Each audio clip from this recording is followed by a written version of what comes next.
새벽 5시, 알람이 울리기 전에 송윤아의 눈이 떠졌습니다. 몸이 저절로 반응하는 습관이었죠.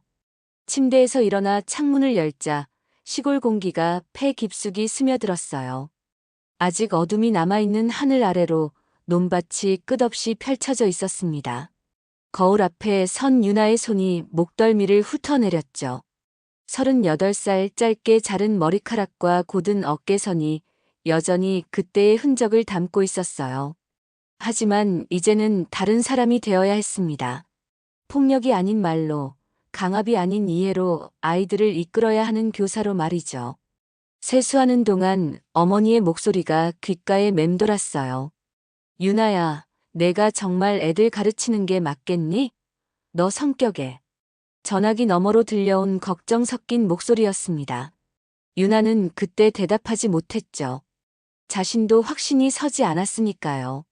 자전거 페달을 밟으며 학교로 향하는 길, 논두렁 사이로 아침 안개가 피어올랐습니다.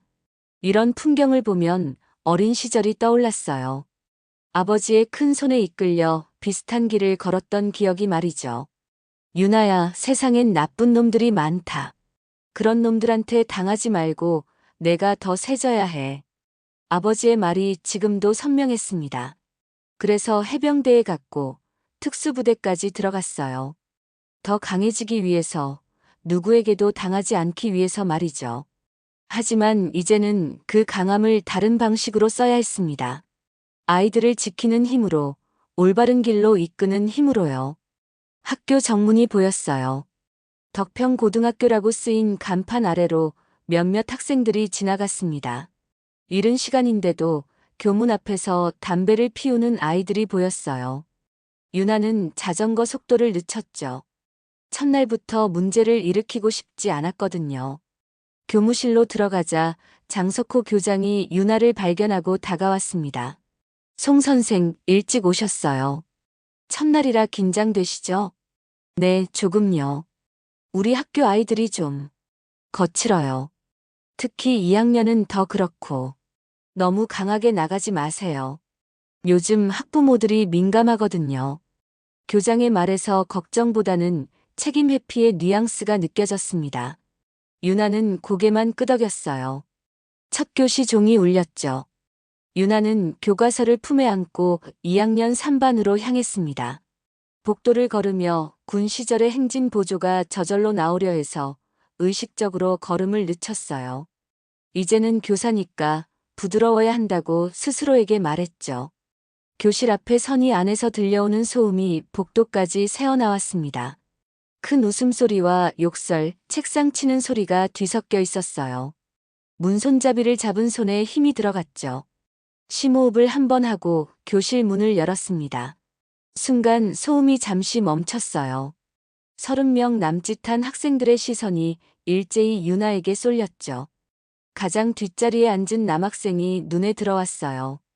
키가 크고 어깨가 넓은 아이가 팔짱을 낀 채로 윤아를 훑어봤습니다. 백나준이라는 이름표가 보였어요. 그 옆에 앉은 여학생도 마찬가지였죠. 정윤비라고 적혀 있었습니다. 안녕, 새 선생님이야? 백나준이 말했어요. 존댓말도 아니고 그렇다고 완전히 반말도 아닌 애매한 말투였습니다. 다른 학생들이 킥킥거리며 웃었죠.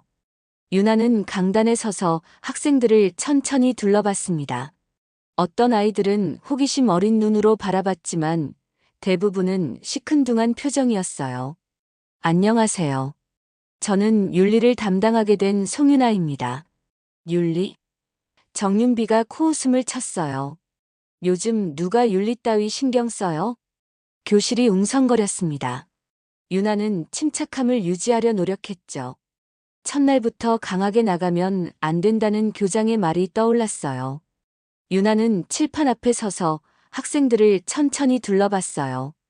어떤 아이들은 호기심 어린 눈으로 바라봤지만 대부분은 무관심한 표정이었습니다.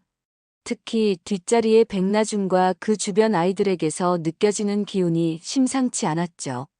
오늘은 첫 시간이니까 간단한 자기소개부터 해볼까요? 윤아가 말을 마치자마자 뒷자리에서 킥킥거리는 웃음소리가 들렸어요. 백나준 옆에 앉은 정윤비가 뭔가 속삭이자 주변 아이들이 웃음을 터뜨렸습니다. 선생님의 나이부터 시작해서 결혼 여부까지 온갖 사생활을 캐묻기 시작했죠. 유나가 칠판에 윤리란 무엇인가라고 적기 시작하는 순간 백나준이 의자를 뒤로 젖히며 큰 소리를 냈어요. 끼익 하는 소리가 교실 전체에 울려 퍼졌습니다. 다른 학생들의 시선이 그에게로 향하자 백나준은 만족스러운 표정을 지었죠. 윤리 수업? 솔직히 이런 거 배워서 뭐해요? 백나준의 목소리에 조롱의 기색이 역력했어요. 정윤비도 거들어들며 착하게 살면 호구가 되는 세상이라고 떠들어댔습니다. 다른 학생들이 웃음을 터뜨렸죠.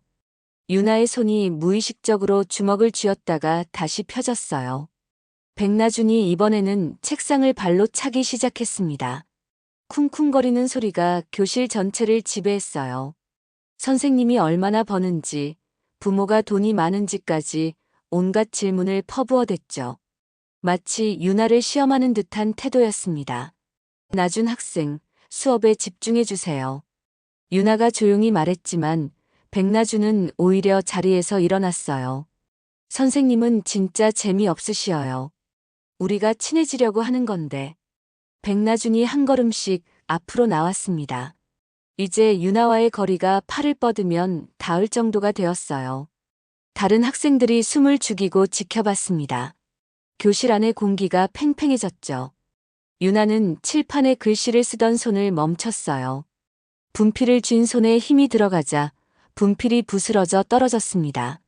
군 시절이었다면 이미 상황을 정리했을 텐데 지금은 교사였어요.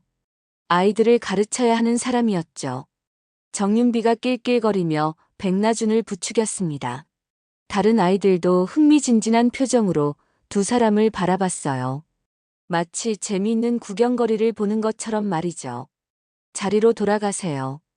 유나의 목소리는 여전히 차분했지만 그 안에 담긴 무게감이 교실의 공기를 바꿨어요. 하지만 백나준은 멈추지 않았습니다. 오히려 도전적인 미소를 지으며 한 발짝 더 다가왔죠. 유나의 가슴이 빠르게 뛰기 시작했어요. 하지만 그건 두려움이 아니었습니다. 오히려 익숙한 감각이었죠. 위험한 상황에서 몸이 저절로 반응하는 그 느낌 말이에요. 백나준의 도발이 계속되자 교실 분위기가 완전히 바뀌었어요. 처음엔 그저 호기심 어린 눈으로 지켜보던 학생들도 이제는 긴장한 표정이었습니다.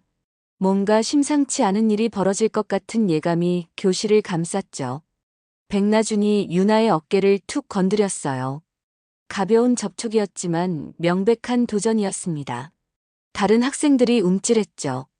선생님에게 손을 대다니 이건 정말 선을 넘은 행동이었어요. 유나는 움직이지 않았습니다. 마치 바위처럼 단단히 서 있었어요. 백나준이 당황한 기색을 보였죠. 보통 사람들이라면 이미 뒤로 물러서거나 화를 냈을 텐데 유나는 전혀 반응하지 않았거든요. 선생님 생각보다 세네요. 백나준이 비웃으며 말했습니다. 교실 뒤편에서 누군가가 핸드폰을 꺼내는 소리가 들렸어요. 이런 장면을 영상으로 찍으려는 모양이었죠. 요즘 아이들은 뭐든 SNS에 올리고 보는 습성이 있었거든요. 백나준이 다시 유나의 어깨를 밀었어요. 이번에는 좀 더 세게 말이죠. 하지만 유나는 여전히 꿈쩍하지 않았습니다. 오히려 백나준이 균형을 잃고 비틀거렸어요. 마치 바위를 민 것 같은 느낌이었죠. 야, 나준아. 뭐 하고 있어? 무서워서 못하겠나? 정윤비가 백나준을 부추겼어요. 다른 아이들도 웅성거리기 시작했습니다. 백나준의 체면이 구겨지고 있었죠. 일진 그룹의 리더라는 자존심이 상한 것 같았어요. 그때 유나가 천천히 고개를 들어 백나준을 바라봤습니다. 두 사람의 시선이 마주치는 순간 백나준의 표정이 변했어요. 유나의 눈에서 뭔가 다른 것을 봤거든요. 그건 단순한 교사의 눈빛이 아니었죠. 차갑고 날카로우며 어떤 강인함이 담긴 눈빛이었어요. 마치 오랫동안 위험한 상황들을 겪어온 사람의 그것 같았습니다. 백나준이 무의식적으로 한 발짝 뒤로 물러섰죠. 하지만 이미 너무 멀리 와버렸어요. 아이들 앞에서 체면을 구겨버린 상황에서 그냥 물러설 수는 없었습니다. 백나준은 주먹을 쥐었어요. 정말로 선생님에게 손을 대려는 것 같았죠. 선생님, 뭘 그렇게 째려봐요? 백나준의 목소리가 약간 떨렸어요. 하지만 이미 돌이킬 수 없는 지점까지 와버렸습니다. 다른 학생들이 숨을 죽이고 지켜봤죠. 교실은 완전히 정적에 휩싸였어요. 백나준의 주먹이 천천히 올라갔습니다. 이제 정말 마지노선이었어요. 유나의 근육이 저절로 긴장했죠. 몸이 기억하고 있는 반사작용이었습니다. 백나준이 유나를 향해 주먹을 휘둘렀어요. 하지만 그 순간 유나의 몸이 반사적으로 움직였습니다. 상체를 살짝 틀어 주먹을 피하면서 동시에 백나준의 팔목을 잡았죠. 얏! 백나준이 비명을 질렀어요. 유나가 그의 팔을 부드럽지만 정확하게 비틀어 올렸거든요. 특수부대에서 배운 관절기였습니다. 아프지만 다치지 않을 정도로 조절된 힘이었어요. 나준 학생, 진정하세요. 유나의 목소리는 여전히 차분했어요. 백나준은 팔목의 아픔에 몸을 비틀거렸지만 유나의 제압에서 벗어날 수 없었습니다. 교실 전체가 얼어붙었어요. 아이들의 눈이 두 사람에게 고정되었습니다. 방금 전까지 당당하던 백나준이 선생님에게 완전히 제압당한 것이죠. 선생님이 어떻게? 정윤비가 떨리는 목소리로 중얼거렸어요. 다른 학생들도 입을 벌린 채 상황을 바라봤습니다. 휴대폰으로 촬영하던 학생은 화면에서 눈을 떼지 못했죠. 유나는 백나준의 팔을 천천히 놓아주었어요. 백나준은 팔목을 비비며 뒤로 물러섰습니다.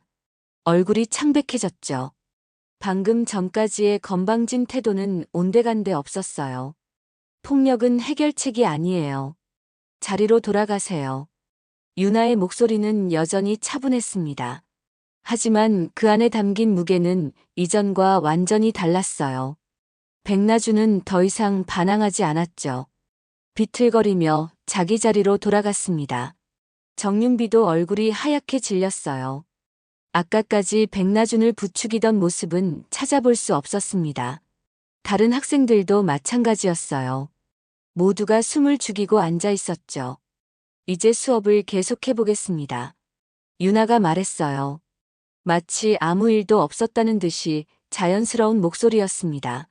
하지만 교실 분위기는 완전히 바뀌어 있었어요. 아무도 감히 소리를 내지 못했죠. 교무실로 돌아온 유나는 자리에 앉아 깊게 숨을 내쉬었어요. 손이 아직도 미세하게 떨리고 있었습니다. 방금 전 교실에서 일어난 일이 믿어지지 않았죠. 몸이 저절로 반응해버린 것이에요. 점심시간이 되자 복도가 시끄러워졌습니다. 학생들의 웅성거리는 소리가 교무실까지 들려왔어요. 유나의 이름이 계속 언급되는 것을 들을 수 있었죠. 소문이 빠르게 퍼지고 있었습니다. 송 선생님 괜찮으세요? 옆자리에 김현주 선생님이 걱정스러운 표정으로 물어봤어요. 아마 소문을 들은 것 같았습니다.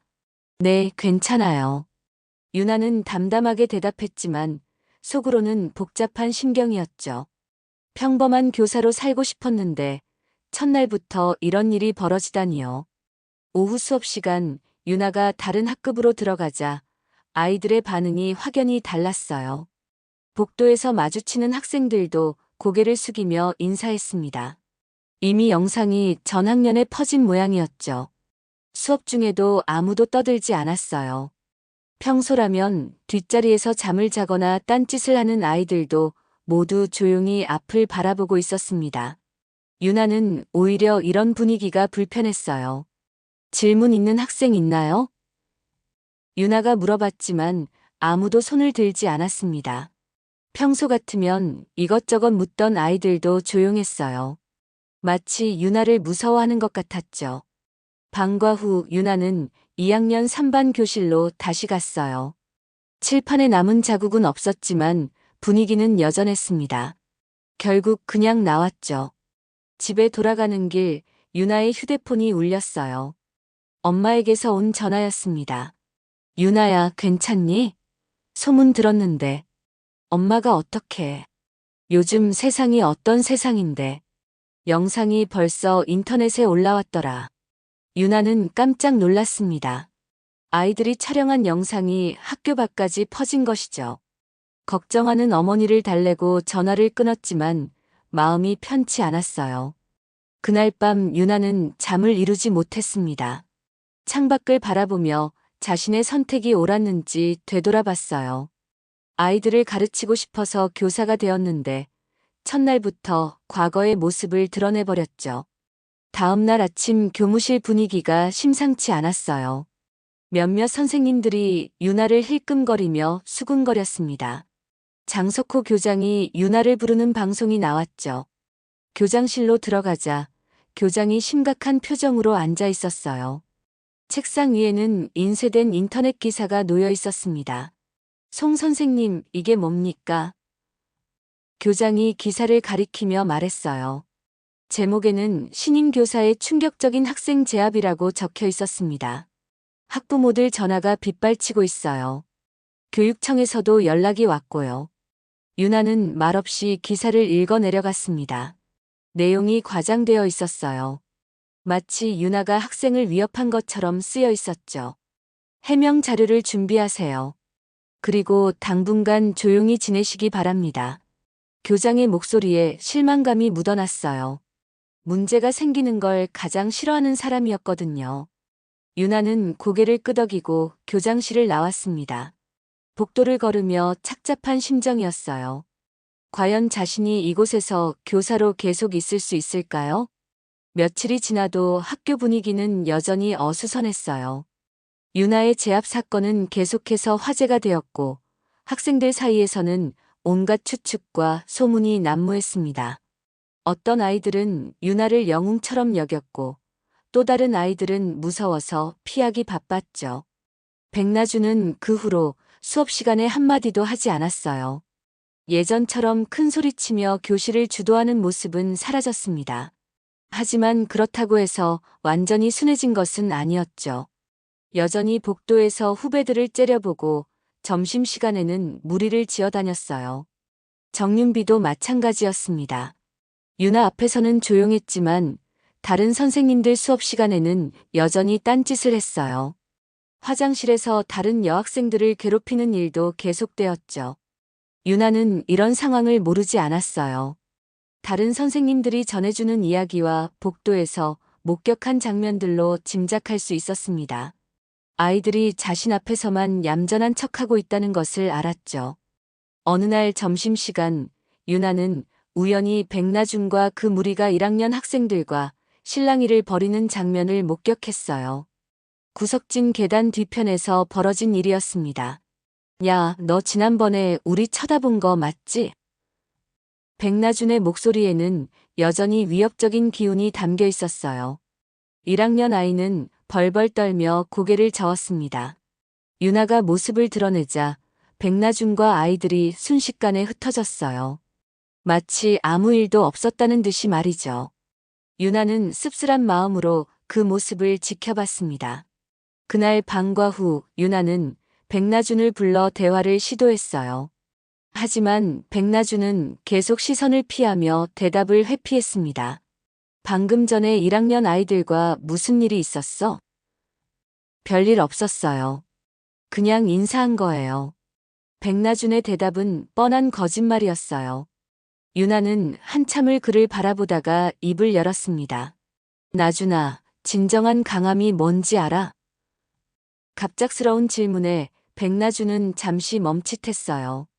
하지만 곧 어깨를 으쓱했습니다. 모르겠어요. 유나는 한숨을 내쉬었어요. 이 아이의 마음을 바꾸는 것은 생각보다 훨씬 어려운 일이었죠. 한편 교무실에서는 유나에 대한 걱정이 계속되었어요. 학부모들의 항해 전화가 이어졌고 교육청에서도 지속적인 관심을 보였습니다. 장석호 교장은 유나를 볼 때마다 불편한 표정을 지었죠. 송 선생님 조용히 지내신다고 했는데 또 무슨 일이 있었다고 하던데요? 교장의 말에 유나는 답답함을 느꼈어요. 아이들의 변화를 위해서는 시간이 필요했는데 주변에서는 당장의 조용함만을 원했습니다. 며칠 후 또 다른 사건이 벌어졌어요. 정윤비가 화장실에서 후배를 괴롭히다가 그 아이가 계단에서 넘어져 다치는 일이 발생한 것이죠. 다행히 큰 부상은 아니었지만 문제는 커졌습니다. 정윤비는 유나 앞에서 억울하다며 울음을 터뜨렸어요. 선생님, 저는 그냥 장난친 것뿐이에요. 일부러 다치게 한 게 아니라고요. 하지만 유나는 더 이상 눈 감아줄 수 없었습니다. 아이들의 진정한 변화 없이는 이런 일들이 계속 반복될 것이 뻔했거든요. 유나는 새로운 접근법이 필요하다는 것을 깨달았어요. 단순히 위압적인 모습으로는 근본적인 해결이 될 수 없었습니다. 아이들의 마음 깊은 곳에 있는 상처와 두려움을 이해하고 그들이 스스로 변할 수 있도록 도와야 했죠. 정윤비의 사건이 터진 후 유나는 밤늦게까지 고민에 잠겼어요. 단순히 아이들을 억압하는 것으로는 근본적인 해결이 불가능하다는 것을 깨달았습니다. 진정한 변화를 이끌어내려면 다른 방법이 필요했죠. 다음 날 아침 유나는 교장실을 찾아갔어요. 장석호 교장은 또 무슨 문제가 생겼나 하는 표정으로 유나를 맞았습니다. 교장 선생님, 제안하고 싶은 프로그램이 있어요. 유나는 며칠 밤을 새워 준비한 계획서를 내밀었습니다. 선택과 책임 프로젝트라는 제목이 적혀 있었어요. 학생들이 직접 기획하고 운영하는 자율동아리 시스템이에요. 실수를 기회로 바꾸고 책임을 통해 스스로 성장할 수 있도록 돕는 프로그램입니다. 교장은 계획서를 훑어보며 인상을 찌푸렸어요. 송 선생님, 지금 상황에서 또 다른 변화를 시도하는 게 좋을까요? 학부모들 반응도 민감한데. 바로 그래서 더 필요해요. 근본적인 해결책 없이는 문제가 계속 반복될 것입니다. 유나의 간곡한 설득에 교장은 마지못해 승인했어요. 하지만 조건이 있었죠. 한 달 안에 가시적인 성과를 보여달라는 것이었습니다. 유나는 먼저 2학년 3반을 찾아갔어요. 아이들은 여전히 경직된 분위기였습니다. 백나준과 정윤비는 뒷자리에 조용히 앉아 있었죠. 여러분께 제안하고 싶은 것이 있어요. 유나는 칠판에 선택과 책임 프로젝트라고 적었습니다. 아이들이 호기심 어린 눈으로 바라봤어요. 유나는 프로젝트의 취지를 설명했어요. 학생들이 스스로 관심 있는 분야의 동아리를 만들고 직접 기획하고 운영하는 것이었습니다. 단 한 가지 조건이 있었죠. 과거에 문제를 일으켰던 학생들이 주도적인 역할을 맡아야 한다는 것이었어요. 왜 우리가 해야 해요? 정윤비가 불만스러운 표정으로 물었어요. 그동안 여러분이 보여준 리더십을 올바른 방향으로 써보자는 거예요. 진정한 리더는 남을 억압하는 사람이 아니라 함께 성장시키는 사람이거든요. 아이들은 웅성거렸습니다. 갑작스러운 제안에 당황하는 것 같았어요. 하지만 유나는 서두르지 않았죠. 며칠 후 놀랍게도 백나준이 먼저 유나를 찾아왔어요. 선생님, 그 프로젝트 정말 해봐도 되는 거예요? 물론이야. 어떤 걸 하고 싶은데? 백나준은 한참을 망설이다가 입을 열었습니다. 도시 농장 동아리를 만들어 보고 싶어요. 학교 옥상에 작은 텃밭을 만들어서 후배들과 함께 채소를 키우는 거요. 의외의 대답이었어요. 유나는 그 순간 백나준의 눈에서 처음으로 순수한 열정을 봤습니다. 정윤비도 며칠 후 조심스럽게 제안을 해왔어요. 심리 드로잉 모임을 만들고 싶다고 했습니다. 그림을 통해 마음을 표현하고 서로의 고민을 나누는 시간을 갖고 싶다고 했어요. 프로젝트가 시작되자 조금씩 변화가 나타났습니다. 백나준은 옥상 텃밭을 만들기 위해 1학년 후배들과 함께 땀을 흘렸어요. 예전에는 괴롭히던 아이들과 함께 말이죠. 처음에는 어색했지만 점차 자연스러운 관계가 형성되었습니다. 정윤비의 심리 드로잉 모임도 예상보다 좋은 반응을 얻었어요. 평소 마음을 터놓지 못했던 아이들이 그림을 통해 속마음을 표현하기 시작했습니다. 정윤비는 그 과정에서 다른 사람의 아픔을 이해하게 되었죠. 하지만 변화는 쉽지 않았어요. 가끔씩 예전 습관이 나오기도 했고 갈등이 생기기도 했습니다. 그럴 때마다 유나는 아이들과 진솔한 대화를 나눴어요. 한 달이 지나자 학교 분위기가 눈에 띄게 달라졌습니다. 복도에서 벌어지던 괴롭힘이 현저히 줄었고 아이들 사이의 관계도 좀 더 평화로워졌어요. 교장도 변화를 인정하지 않을 수 없었어요. 학부모들의 긍정적인 반응도 이어졌습니다. 하지만 유나는 아직 만족하지 않았어요. 진정한 변화는 이제 시작일 뿐이었거든요. 학기 말이 다가오자 유나는 복도 한편에 작은 게시판을 세웠어요. 제목은 처음으로 스스로 해낸 날들이었습니다. 그곳에는 아이들이 프로젝트를 통해 경험한 작은 성취들이 하나씩 채워져 갔죠. 백나준의 도시 농장 동아리는 예상보다 큰 성과를 거두었어요. 옥상 텃밭에서 자란 상추와 토마토는 급식실에 납품되기까지 했습니다. 무엇보다 백나준이 후배들과 함께 일하며 보여준 변화가 놀라웠어요.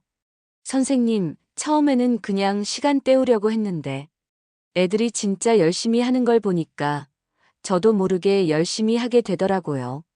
백나준이 웃으며 말했어요. 예전의 건방진 모습은 온데간데 없었습니다. 대신 책임감 있는 선배의 모습이 있었죠. 정윤비의 심리 드로잉 모임도 마찬가지였어요. 처음에는 몇 명만 참여했던 모임이 어느새 20명이 넘는 큰 모임으로 성장했습니다. 정윤비는 다른 아이들의 고민을 들어주고 위로해주는 역할을 자연스럽게 맡게 되었죠. 예전에는 제가 다른 애들 괴롭히는 게 당연하다고 생각했어요. 그런데 여기서 애들 얘기 들어보니까 저도 똑같이 아픈 건데 왜 다른 애들한테 상처를 줬을까 싶어요. 정윤비의 고백을 들으며 유나는 뭉클한 감정을 느꼈어요. 진정한 변화가 일어나고 있었던 것입니다. 다른 학생들도 변화했어요. 평소 괴롭힘을 당하던 아이들은 자신감을 되찾았고 방관하던 아이들은 적극적으로 참여하기 시작했습니다. 교실 분위기 자체가 완전히 달라졌죠. 어느 날 유나는 복도를 걸으며 문득 깨달았어요. 처음에는 실수라고 생각했던 그 제압 사건이 이제는 다른 의미로 다가왔습니다. 변화의 시작점이었던 것이죠.